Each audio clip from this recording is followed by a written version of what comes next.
Hello. हाँ जी। नीलम जी से बात हो रही है। हाँ जी, बिल्कुल। मैम, अयोध्या से आचार्य विनय तिवारी बात कर रहे हैं। जी आचार्य जी, बताइए। सब मंगल है। जी, सब कुशल मंगल है, आप बताएं। जैसे आप सब जो है अ, वीडियो बनाते हैं, जैसे क्या जरूरी है कि जो है आपको किसी के विषय में गलत बोलने का।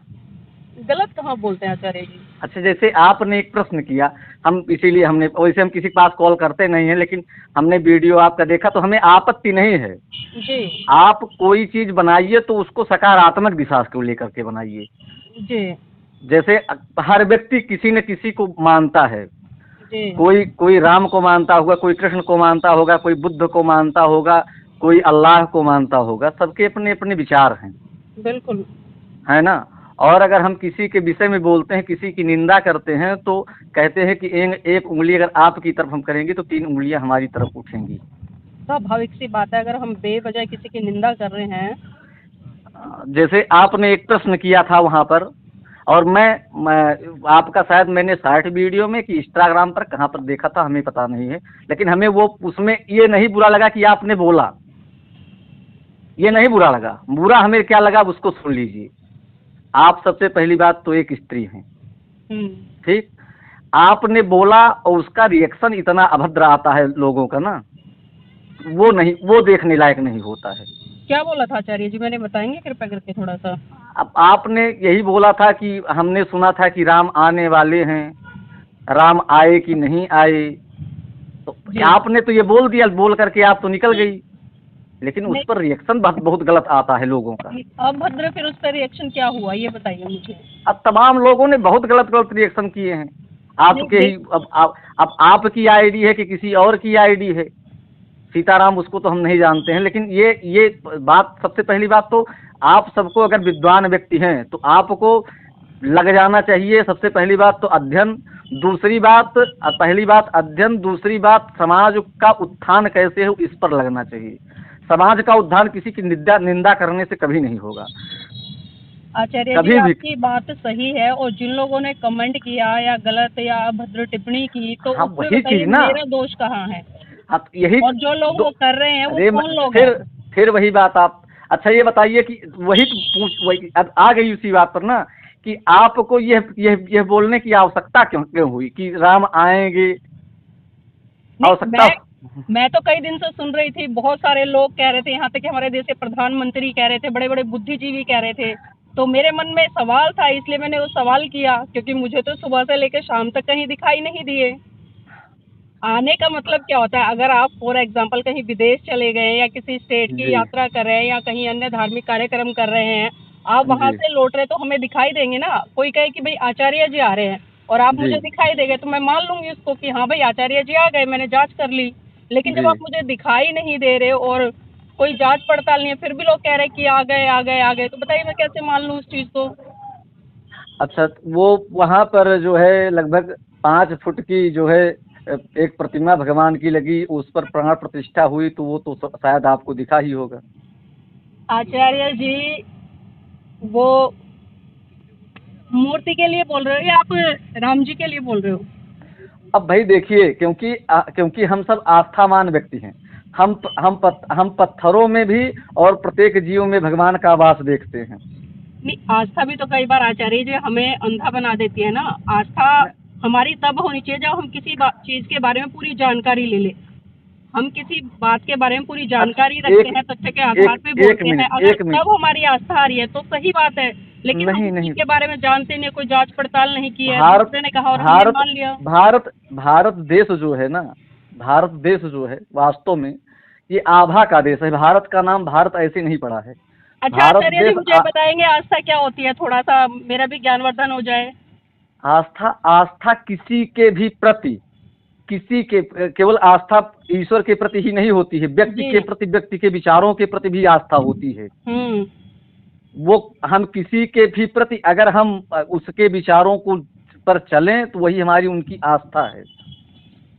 नहीं, पहले हम उस व्यक्ति के बारे में जानकारी लेंगे तभी तो आस्था है, या बिना जाने समझे हम उसके प्रति आस्था आ जाएगी? अब भाई अच्छा ये बताइए कि बिना जाने समझे आचार्यों ने 7 दिन से कार्यक्रम कराया, लोग 500 वर्षों से लड़े, क्यों लड़े? अब आचार्य जी फिर आप कहेंगे कि मैं ऐसे बोल रही हूँ। अब नहीं बंदे नहीं को तो वहां पर आप 7.5 करोड़ का जो आप दीपक बना है उसकी भी बड़ी बड़ी बातें की जा रही थी, लेकिन क्या आप हुआ, वो चंद आप सेकंड जला और वो उसमें ऐसी आग लगी कि आसपास का भी वातावरण जल गया उससे। आप यहाँ स्वतंत्र हैं, आप यहाँ पर आपको कोई कुछ कहने वाला नहीं है, क्योंकि आप जब सोशल मीडिया पर डालेंगी तो वहाँ पर आपको यहाँ हम आपको कुछ भी नहीं करेंगे, आप हमको जो कहेंगी वो हम सुनेंगे। आप हमको कहेंगी हम सुनेंगे, हम जो भाई जो हमको समझ में आएगा वो भी हम आपको बताएंगे कि नहीं नहीं ये ऐसा है। आचार्य जी, हम तो चर्चा कर रहे हैं। देखिए, आपने फोन किया, आपके कुछ सवाल थे, आपको कुछ बुरा लगा, तो मैं नहीं मेरे भी कुछ बुरा सवाल आए। आपने जिस बु, तरह से बुरा आस्था की बात करी, तो मैंने बुरा भी जानना चाहा कि आचार्य जी आस्था क्या होती है, थोड़ा सा स्पष्ट कर दे मुझे। और आस्था आस्था की हम बात करें तो क्या बिना किसी को जाने समझे उसके प्रति हमारी आस्था हो जाएगी? एकदम नहीं होगा, किसी के प्रति नहीं होगी भाई, जिसको जी जानेंगे नहीं उसके प्रति आप भाई भाई व्यक्ति व्यक्ति जब तक किसी को जानता नहीं है तब तक उसके प्रति आस्था ही नहीं। भाई आस्था का पहला चरण क्या है? सबसे आस्था का पहला चरण होता है आकर्षण से प्रारंभ होता है, इसको हाँ जान लीजिए। उसके विचारों से, उसके कृत्यों से, उसके उसके व्यक्तित्व से व्यक्ति इसी से तो आकर्षित होता है। जी बिल्कुल, उसके गुणों अगर से आकर्षित होता है। तो अगर अगर अगर उसको हम जानेंगे नहीं तो उसके प्रति हमारी आस्था कैसे जागृत होगी? हम बिल्कुल जब सही, जानेंगे ही नहीं बिल्कुल तो। सही कहा आपने। तो तो मेरा भी वही सवाल था आचार्य जी, मैं थोड़ा जी जानने का प्रयास कर रही थी इसलिए मैंने सवाल कर दिया। नहीं तो सवाल और यही उसमें तो जो बात वो है। भद्र टिप्पणी कर रहे हैं वो लोग कौन है, ये भी बहुत बड़ा सवाल है। मैं क्या वो अब क्या वो लोग हिंदू नहीं है, या क्या वो लोग विज्ञान पे भरोसा रखने वाले हैं? आज वर्तमान में आचार्य जी, अगर हम देखें, हर व्यक्ति चाहे वो जी अनपढ़ है कितना भी पढ़ा लिखा है, वो ये जी चाहता है मेरा बच्चा विज्ञान पढ़े और विज्ञान पढ़कर वो अच्छे से अच्छा डॉक्टर बने, साइंटिस्ट बने जी और भारत जी देश का नाम गौरवान्वित करे। जी लेकिन जब हम विज्ञान को तर्क की कसौटी पर उतारने का प्रयास करते हैं तो वहां पर लोग, बड़े बड़े बुद्धिजीवी लोग मैंने देखे हैं कि वो साइंस को दरकिनार कर देते हैं और फिर वही कर्मकांड, पूजा पाठ, अंधविश्वास में सम्मिलित हो जाते हैं। मैम देखिए आपने बहुत सही बात कही। देखिए हमारे यहाँ जितने भी कार्य होते हैं सनातन धर्म में वो विज्ञान की कसौटी पर उतरते हैं, लेकिन जो आप ये आज प्रश्न कर रहे हो उस प्रश्न को करने में हमारे ही लोगों का हाथ है। क्या हाथ उसका उनका क्या है? क्योंकि वास्तव में उन्होंने इसमें तमाम कमियां डाल दी कि हमारे यहाँ जो कार्य होता है, चाहे वो शिवलिंग पर स्नान, दूध का स्नान कराना हो गया या और भी जो कार्य हो गए, वो ऑथेंटिक, वो वैज्ञानिक ही है। हम पीपल के वृक्ष की पूजा करते हैं कि पीपल सबसे ज्यादा हमें ऑक्सीजन देता है। हम गंगा की पूजा करते हैं क्योंकि गंगा जैसी कोई नदी नहीं है। हमारे यहाँ तो जो कुछ है सब विज्ञान से जुड़े हुए हैं, क्योंकि आस्था से इसलिए हमने उसको जोड़ दिया क्योंकि जिससे लोग उसको नुकसान न पहुंचाएं। नहीं, बिल्कुल सही है। अगर कोई अब भी बात सनातन या कोई भी धर्म या लेकिन कोई भी संस्कृति विज्ञान की कसौटी पर खरी उतरती है तो हमें उसको मानने में कोई गुरेज नहीं है। हाँ लेकिन लेकिन जब अब हम देखते हैं कि कोई भी चीज जैसे काल्पनिक तौर पे जैसे प्रस्तुत भी की जा रही है और इतने जैसे बड़े स्तर पर की जा रही है जिसका वास्तविकता से कोई जैसे लेना देना नहीं है, तो बताइए जैसे फिर वहां सवाल क्यों ना उठे आचार्य जैसे जी? जैसे अभी आपका जब मैं हमने फोन लगाया तो आप वाले में टोन बजी जो कि बुद्धम शरणम गच्छामि, धम्मम शरणम गच्छामि, संघम शरणम गच्छामि। जी तो स्पष्ट रूप से कि आप बौद्ध धर्म की अनुयायी हैं। नहीं बुद्ध को मान आचार्य जी, देखिए, सबसे पहले मैं मनुष्य हूँ। नहीं मेरा नहीं धार्मिक होना बाद में, सबसे पहले मैं मनुष्य तो हूँ और सबसे पहले मैं भारतीय हूँ उससे ऊपर भी। ये नहीं मेरी दो प्राथमिकता है। अगर मैं भारत में रहती हूँ तो सबसे पहले मैं भारतीय हूँ, फिर मैं इंसान हूँ, उसके बाद मेरा रिलीजन आता है कोई भी। और नहीं जो बौद्ध धर्म की बात हुई जो आपने कही है, वो एक साइंटिफिक मार्ग है, इसलिए हम उसको फॉलो करते हैं। अगर उसमें भी काल कलोप या काल्पनिक या इस तरह की परंपराएं रूढ़िवादी घुसेड़ दी जाए तो हम उसको भी नहीं मानेंगे।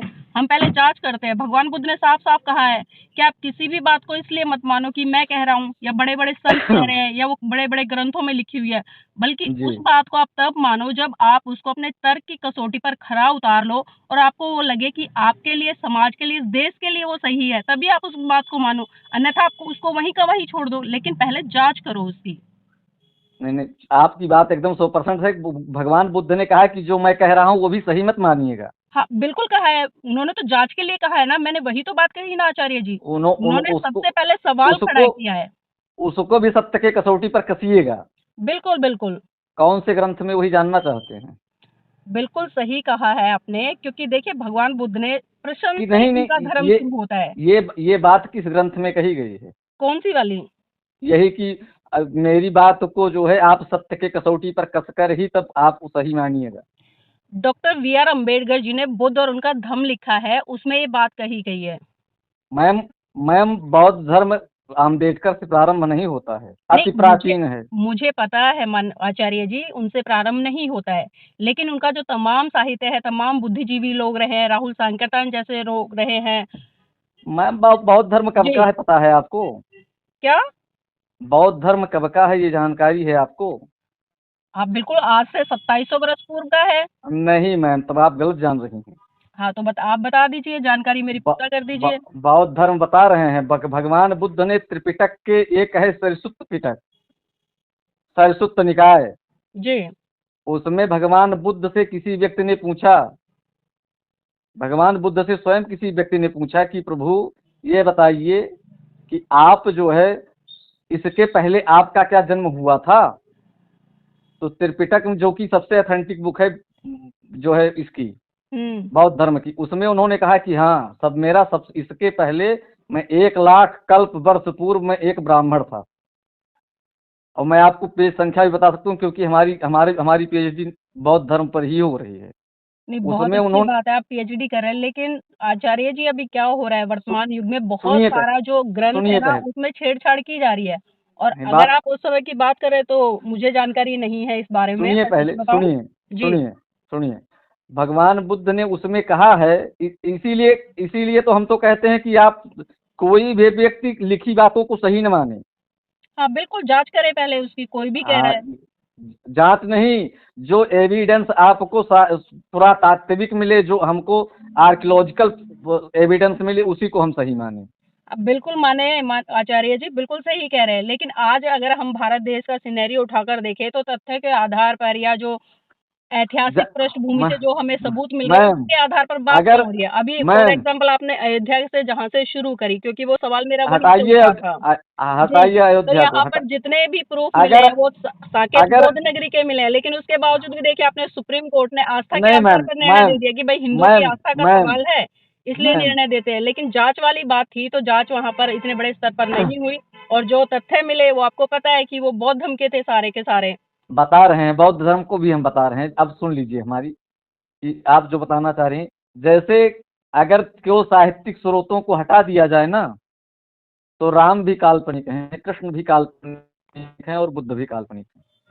नहीं, बुद्ध को हम काल्पनिक नहीं कह सकते आचार्य जी, क्योंकि उनका पूरा का पूरा इतिहास मिलता है और सारी चीजें मिलती है। और जो आप राम अशोक जी के की पहले बात अगर कर आपने रहे अध्ययन हैं, किया, आपको जानकारी अगर होगा अगर कि उत्तर प्रदेश से आने वाले ललई सिंह यादव जी, जिन्होंने की सच्ची रामायण का इतिहास है, उससे किस तरह से हाई कोर्ट में वो 3-3 बार केस भी जीत के आए, और उन्होंने बताया कि जो रामायण है ये काल्पनिक ग्रंथ है और जितने भी पात्र इसमें दर्शाए गए हैं वो तमाम के तमाम काल्पनिक हैं। हम तो ये कह रहे हैं ना कि अगर अगर अगर देखा जाए साहित्यिक स्रोतों को, जी। तो राम भी काल्पनिक, कृष्ण भी काल्पनिक और बुद्ध भी काल्पनिक। और फिर हम बता रहे हैं, सुन लीजिए, अगर सुन बुद्ध ली कैसे काल्पनिक हो गए आचार्य तो जी? वही अच्छा उत्तर दे। आचार्य जी, मैं अभी ना हाँ क्षमा चाहूंगी, क्योंकि एक्चुअली अभी ना मैं एक फंक्शन में आई हूँ, तो एक हम मिनट सुन, कल बात करें। एक मिनट सुन लीजिए, बस एक मिनट केवल। जी बताइए। जब बुद्ध बता रहे हैं कैसे काल्पनिक हैं, क्योंकि आपने कहा कि ग्रंथों में जो है मिश्रण किया गया है, ग्रंथ जितने भी ग्रंथ हैं सब में मिश्रण किया गया है। जी। यही तो कह रही है ना। जी, सबकी बात नहीं ले कर रही मैं जी, क्योंकि देखिए अशोक हाँ लेकिन जो आर्कियोलॉजिकल जो हमको पुरातात्विक साक्ष्य मिल रहे हैं, वो अशोक के पहले के बुद्ध के एक भी साक्ष्य नहीं मिल रहे हैं। उससे पहले के नहीं मिल रहे हैं। न कोई भी साक्ष्य नहीं, कोई एक भी अशोक के पूर्व का एक भी साक्ष्य ना तो हमें लिखित बुद्ध का मिल रहा है, और ना तो कोई उनका जो है, ना तो उनकी कोई मूर्ति मिली है, कुछ भी नहीं मिला है। आचार्य जी ये विषय बहुत लंबा है और बहुत ही तो गंभीर विषय है, क्योंकि इस तरह के मिनट विषय से हम हवाई बातें करके छोड़ दे वो भी हमारे लिए उचित नहीं रहेगा। एक मिनट इस विषय पर और हम आचार्य जी अभी कल बात करते हैं। मैं क्षमा चाहूंगी अभी आचार्य जी, प्लीज। चलिए ठीक कोई बात नहीं। ओके। सीताराम।